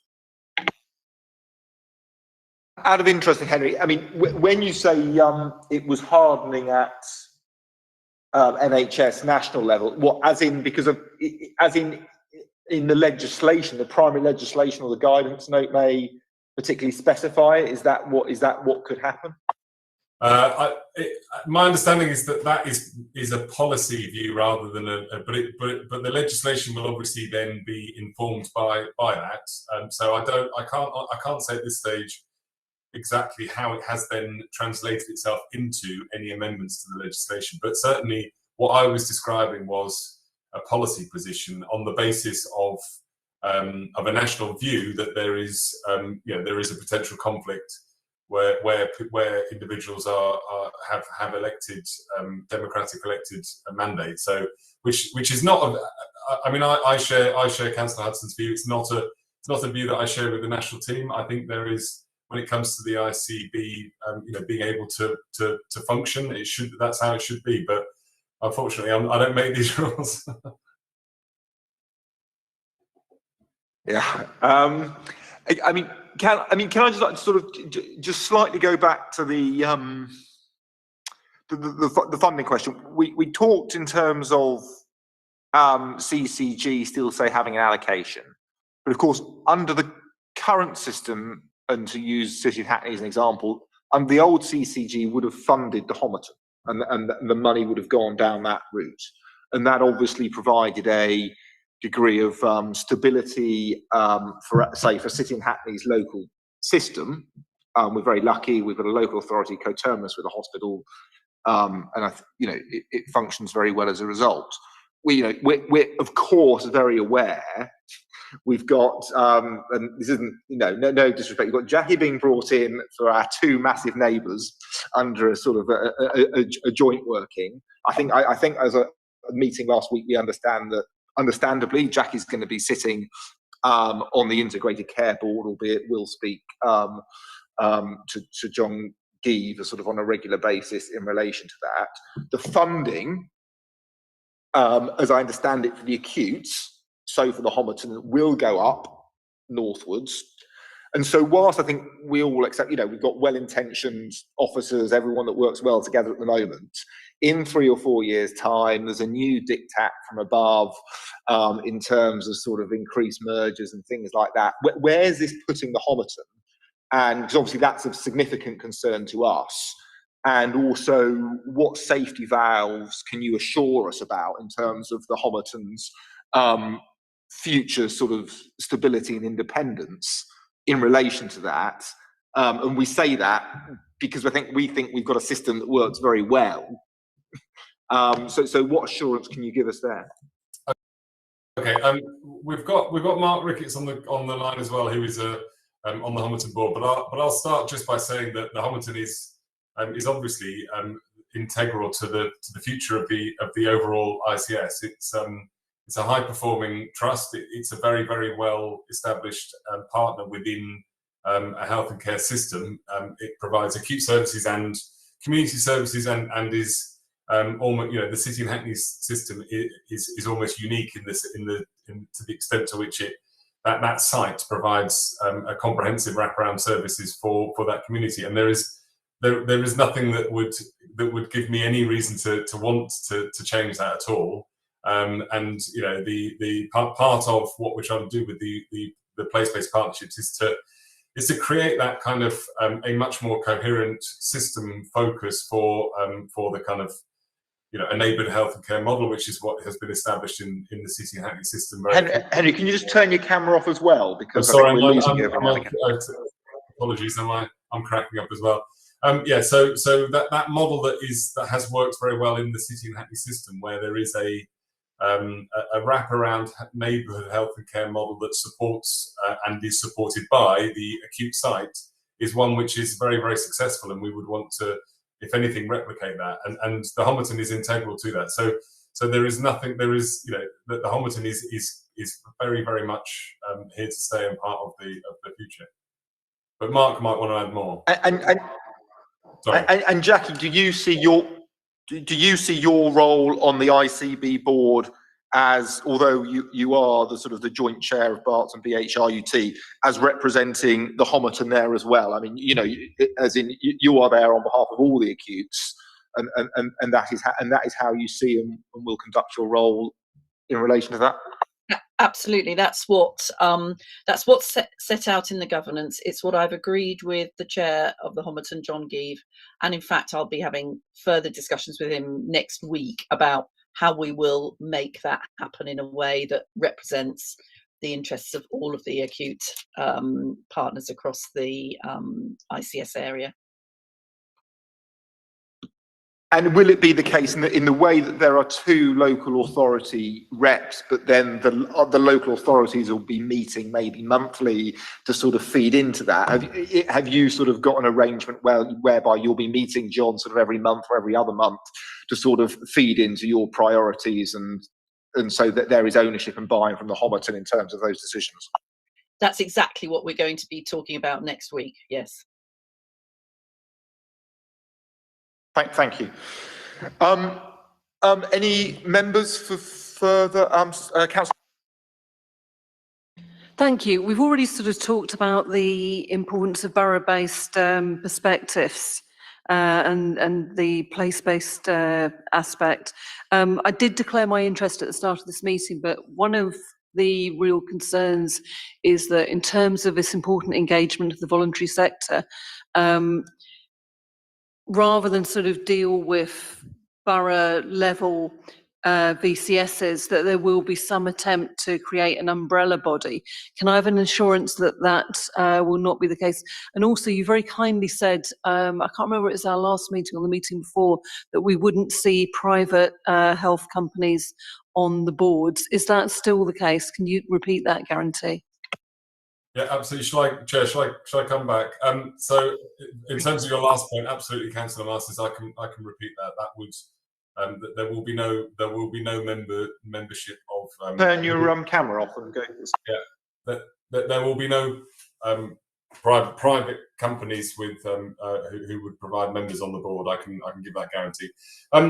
In terms of both the voluntary sector and Healthwatch, I guess we have 8 partners, but we would there is no kind of mandate for us, or that we would require a kind of an aggregation of that at all, unless it was what the partners wanted. And there have been there have been some occasions where we have people from the voluntary sector and from Healthwatch have reflected that actually in some areas it is good to work jointly across a bigger footprint. So that might be something that we look to develop, but certainly not at the expense of that local representation, because that is clearly where the real value of the voluntary sector and Healthwatch sits. No, that's fine. I mean, I understand that on occasions there'll be a representative across the different VCSs, but I think my worry is a very separate one, that somebody will try and manufacture a body to try and perform a VCS type role, but at a North East London level, because that just won't work because of the levels of sort of trust that have been built up over the years. I agreed. It would only be on the basis of what comes forward from partners and what works for partners. There'd be no top-down mandate. Thanks, Henry. I'm going to bring in Carol now from Save Our NHS. It's a slightly different. In previous years, what's often happened with either Keep Our NHS Public or Save Our NHS is that there's sort of been a speech at the start of the meeting. I'm trying to slightly readjust it to try and increase levels of accountability, to try and move it into sort of like questions with everyone else. So, Carol, do you want to fire away with your question to Henry? Yes, actually, I've got one or two quick questions for Henry, but also one for councillors, if that's all right. I hope everybody's been able to read our briefing and statement, so you sort of know what our concerns are. But my questions to Henry, right? First of all, can you tell me, will meetings of the new ICS board and the partnership board be held in public? And will members of the public be able to attend and submit questions? That's the first one. The second one is that given that there are no patient representatives on either of these boards, how are you going to make consultation with patients and local residents through Healthwatch and elsewhere genuinely meaningful? And if I could just flag that, in our view, the surveys the partnership is sending out at the moment are really not good. They feel, if you fill them out as a patient, as if they're pretty skewed to get anodyne or specific responses. And I refer in particular to the recent survey on GP consultations, which really did seem to be skewed to getting a response that everybody was up in arms about not having face-to-face consultations, which, quite honestly, it wasn't on to have that as the focus of it. Question 3, the proposed makeup of the partnership board includes an unquantified number of umbrella business groups. Can you clarify what you mean by that? Who will these groups be? I mean, are they local businesses? Are they health-related businesses? And if the latter, how would you propose to avoid conflicts of interest? So, for example, could we see a representative from Operose Health recommending strategy for North East London's primary care? So those are my questions. Carol, we're losing you a bit. Sorry. Yeah. Do you need me to repeat any of that? Do you need me to repeat any of that?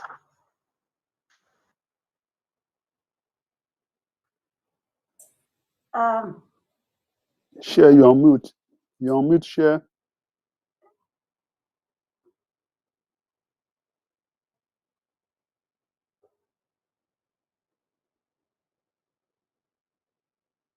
I don't know whether to continue at this point. Ben, you're on mute. You have to unmute yourself.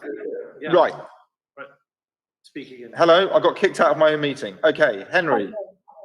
Okay, right. I'm sorry. I lost Carol. I was trying to recap for Henry. I got cut off. Henry, 3 questions. Well, I think I've heard all of 3 of Carol's questions, so I'll answer them. I know we're short of time, so I'll answer them as quickly as I can. Where there are yes/no answers, I'll try and keep them to yes/no. So firstly, yes, all of the meetings will be held in public. obviously under the current climate with the pandemic, some of them might need to be online, but that won't stop members of the public from being able to access them online. There will be public links, and members of the public will be able to attend and will be able to ask questions. In terms of the patient reps and health watch reps on the ICB, so there are health watch and patient reps on the ICP and the place-based partnerships.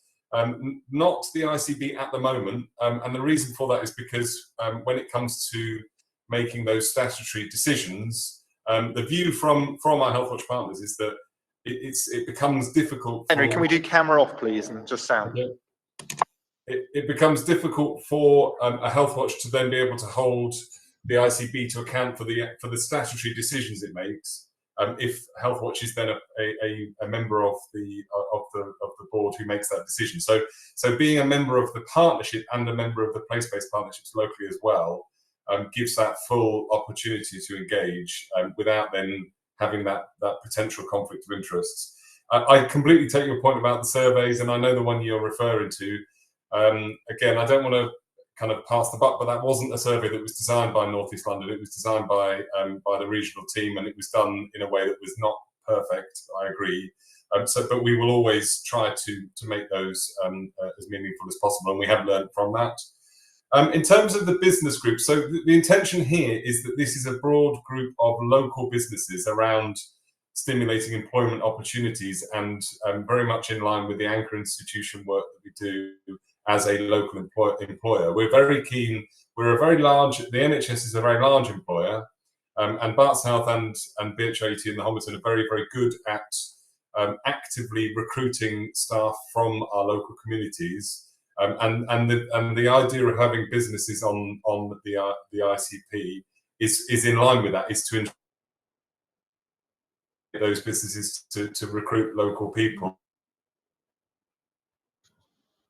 And Henry, I presume pharmacies could be included in that as well?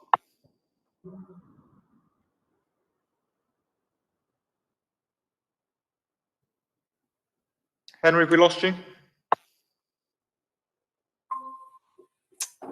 Am I?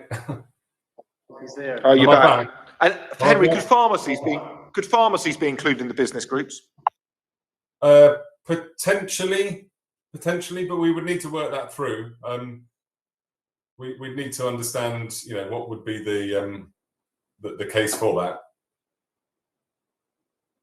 I think it's just it's often repeated, isn't it, that they're highly accessible. There's lots of them. They could do a lot more query funding streams, but do we ever make enough use of our pharmacies in an overall system approach, I suppose? Yeah. But certainly, it is not about. Yeah, you're right. Those are local employers as well in the main. But just to reassure Carol, that this is not about any large kind of multinational companies. This is about local businesses who provide employment for our residents. Cllr Masters.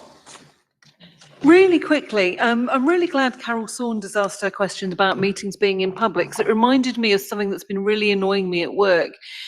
When will we get to a stage where it's easy to find meeting papers and board meeting details on the NEL CCG website? I mean, I just did a quick look, and okay, I'm on my mobile, so maybe it's functionality on a mobile, it isn't brilliant, but I couldn't at a quick glance find any trace of any meeting papers or meeting dates.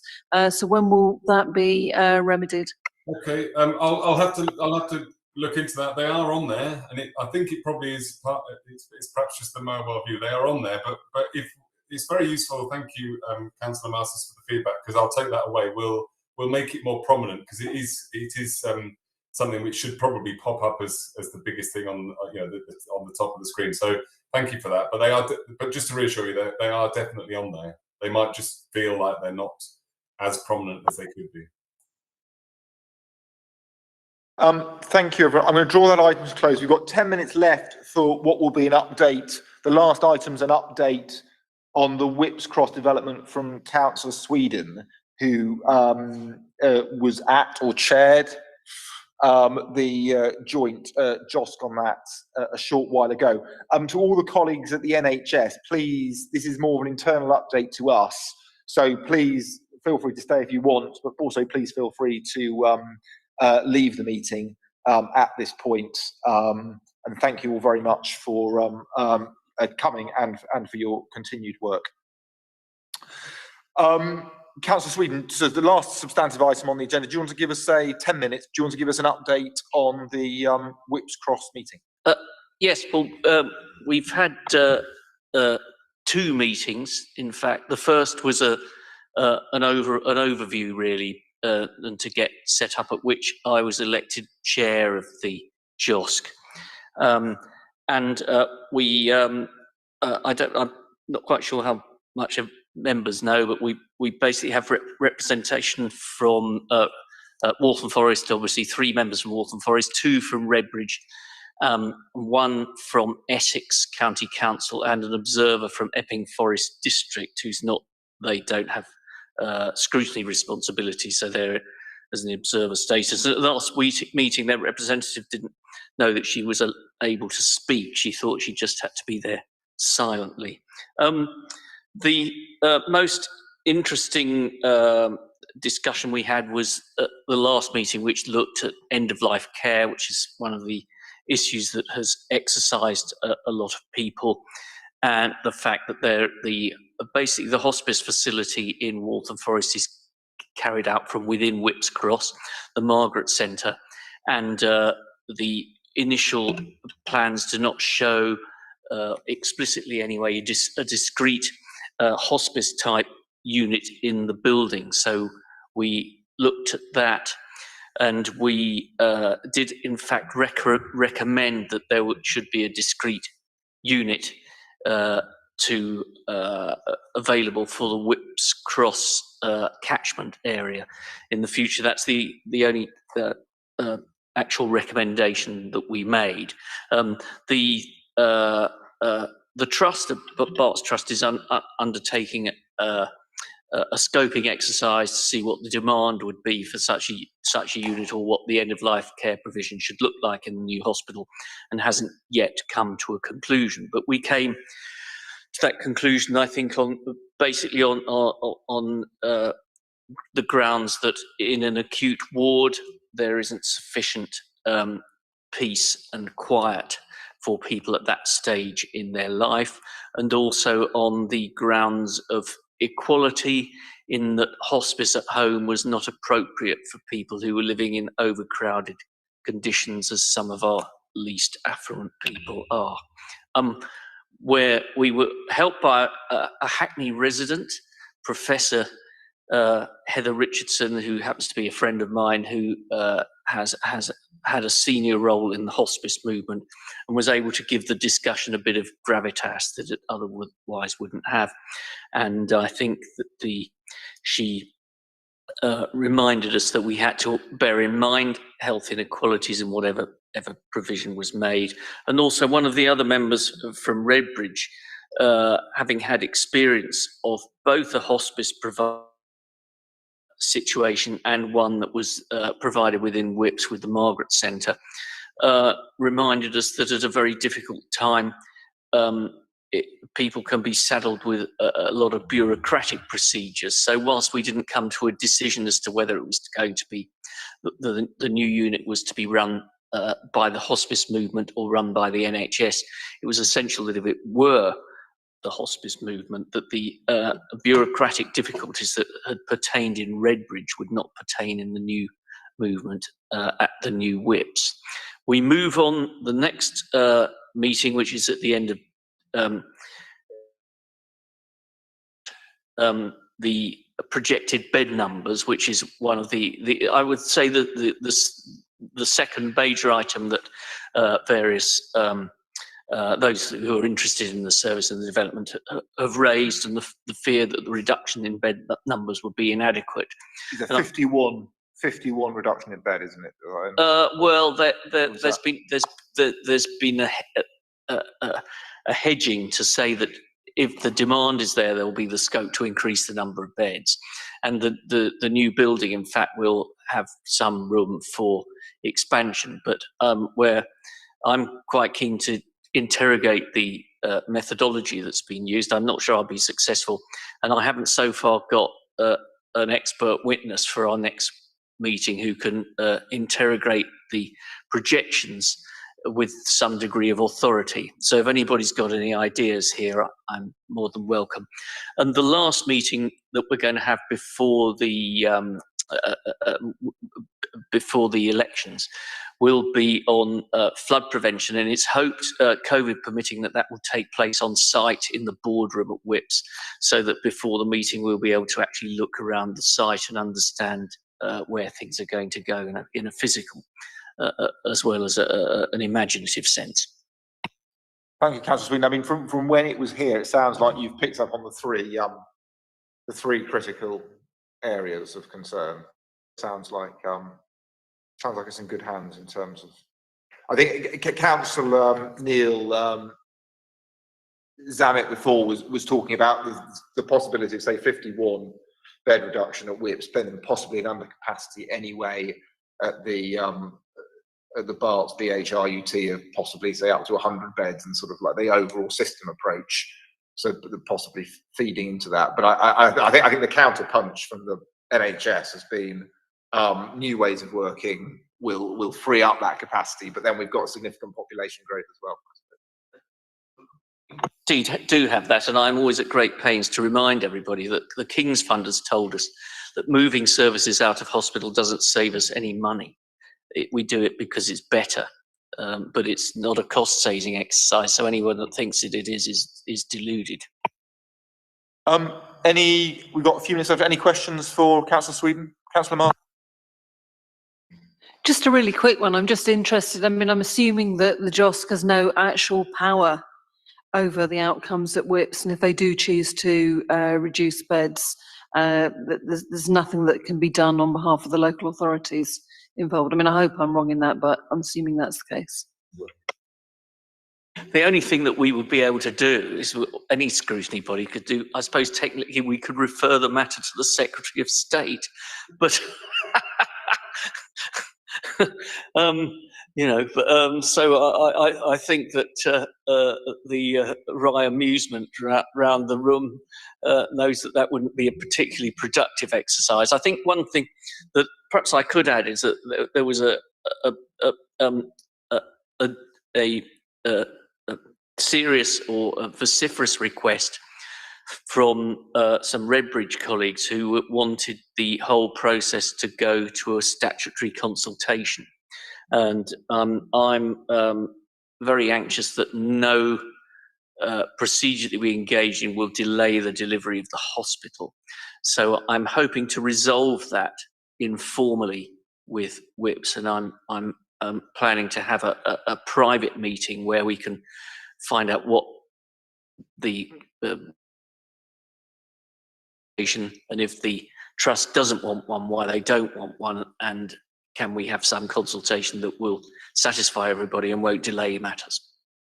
Well, it sounds like you've got the right priority in terms of not delaying matters for the hospital. Well then, with that then, thank you. Can I then just bring the meeting to a close? Minutes of the previous meeting, can I take those as agreed? We've got the work programme. Happy festive season, everybody, and our next meeting is in March, I believe. Thank you very much, everyone. Thank you. I'll close the meeting. Good night. Thank you.